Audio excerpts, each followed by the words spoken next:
Assalamualaikum warahmatullahi wabarakatuh. Perkenalkan, nama saya Vira Alfiera dari jurusan Hukum Tata Negara semester 6A. Dalam pembuatan video ini bertujuan untuk memenuhi tugas ujian akhir semester mata kuliah Hukum Pajak dan Keuangan Negara. Tema yang akan saya bawakan terkait penjelasan ini adalah administrasi pajak. Dalam administrasi pajak tentunya terdapat proses pembukuan. Proses pembukuan ini adalah suatu proses pencatatan yang dilakukan secara teratur untuk mengumpulkan data dan informasi keuangan yang meliputi harta, kewajiban, modal, penghasilan, dan biaya, serta jumlah harga perolehan dan penyerahan barang atau jasa yang ditutup dengan penyusunan laporan keuangan. Laporan keuangan ini dapat berupa neraca dan laporan laba rugi pada setiap tahun pajak berakhir. Dalam pembukuan terdapat wajib pajak yang wajib menyelenggarakan pembukuan. Yang pertama yaitu wajib pajak orang pribadi yang melakukan kegiatan usaha atau pekerjaan bebas di Indonesia. Yang kedua, wajib pajak badan di Indonesia. Kewajiban pembukuan menurut ketentuan perundang-undangan perpajakan sudah diatur dalam pasal 28 tentang Undang-Undang Ketentuan Umum dan Tata Cara Perpajakan. Pada prinsipnya, wajib pajak orang pribadi yang melakukan kegiatan usaha atau pekerjaan bebas dan wajib pajak badan di Indonesia wajib menyelenggarakan pembukuan. Namun, wajib pajak orang pribadi yang melakukan kegiatan usaha yang menurut ketentuan perundang-undangan pajak diperbolehkan menghitung penghasilan neto dengan menggunakan norma perhitungan penghasilan neto, dan wajib pajak orang pribadi yang tidak melakukan kegiatan usaha dikecualikan dari kewajiban menyelenggarakan pembukuan, tetapi wajib melakukan pencatatan.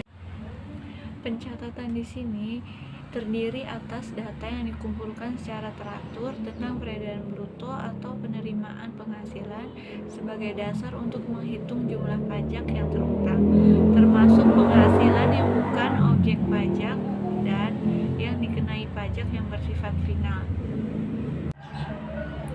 Selanjutnya ada teori dan hukum pemeriksaan pajak di Indonesia. Nah, pemeriksaan ini dapat dilakukan di kantor atau biasa disebut dengan pemeriksaan kantor. Nah, bisa juga di tempat wajib pajak dan biasa disebut pemeriksaan lapangan, yang ruang lingkup pemeriksaannya dapat meliputi satu jenis pajak, beberapa jenis pajak, atau seluruh jenis pajak, baik untuk tahun-tahun yang lalu maupun untuk tahun berjalan. Pemeriksaan dapat dilakukan terhadap wajib pajak, termasuk instansi pemerintah dan badan lain sebagai pemungut pajak atau pemotong pajak. Dalam administrasi pajak, selain pemeriksaan dan pembukuan, terdapat juga sanksi bagi wajib pajak yang melanggar atau menunda-nunda pembayaran pajak. Nah, sanksinya ini sudah tercantum dalam Undang-Undang Nomor 28 Tahun 2007 tentang perubahan ketiga atas Undang-Undang Nomor 6 Tahun 1983 tentang Ketentuan Umum dan Tata Cara Perpajakan. Dan ada juga Undang-Undang tentang Pajak Bumi dan Bangunan serta Undang-Undang tentang Bea Materai. Dikenal adanya dua sanksi dalam bidang perpajakan, yakni sanksi administrasi dan sanksi pidana.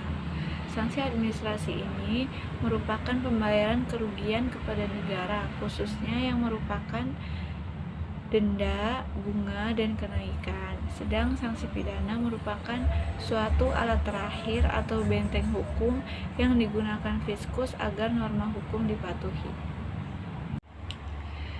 Setelah membahas pembukuan, pemeriksaan, hingga sanksi administrasi yang diberikan oleh wajib pajak yang telat membayar atau menunda-nunda pembayaran, kesimpulannya adalah proses administrasi di bidang perpajakan di Indonesia sebenarnya sudah melalui prosedur yang cukup baik, karena dimulai dari pembukuan, pencatatan dengan memperhatikan beberapa hal yang sangat penting sesuai dengan peraturan perundang-undangan.